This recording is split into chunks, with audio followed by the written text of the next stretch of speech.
Hi hello good morning I am back. অনেক ঘোরাঘুরি হয়ে গেছে, খাওয়া দাওয়া হয়ে গেছে, এবার আবার ডিসিপ্লিন লাইফে ফেরার পালা। সেই মতো সকালটা শুরু হলো গরম জল আর সেই বিচ্ছিরি কাঁচা হলুদ দিয়ে। হ্যাঁ হ্যাঁ, আর মোবাইল স্ক্রলিং হবে না, এবার আবার রিডিং হবে, রাইটিং হবে আর মি টাইম কাটানো হবে। সকালবেলা হেলদি হেলদি ব্রেকফাস্ট করে চলে গেলাম জিমে। জিমে গিয়ে ট্রেডমিলটা দেখে মনটা পুরো খুশ হয়ে গেছিলো। তারপরে বাড়ি ফিরে প্রোটিন শেক খেলাম, ফ্রিজে সব কিছু শেষ হয়ে গেছিলো তাই সব কিছু আবার রিস্টক করা হলো। আর রান্না করলাম আমার আলটিমেট ফেভারিট ফুড। তারপরে সমস্ত কাজগুলো শেষ করে স্নান করে পুজো করে করলাম লাঞ্চ। যতই আমাকে পিৎজা আর পাস্তা দেওয়া হোক বা ডাল আর বেগুন ভাজা দেখলে আমি লিটারেলি পাগল হয়ে যাই। তারপরে দিলাম একটা ভাত ঘুম। ঘুম থেকে উঠে বিকালবেলা হাঁটতে হাঁটতে গেছিলাম দুধ কিনতে, বাট ঘুমটা ছাড়ছিল না তাই খেলাম এক cup coffee.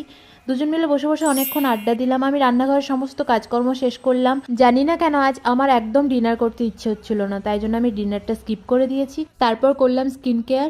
Vacation is important but discipline life is comfort. That is all for today. See you tomorrow. Bye by.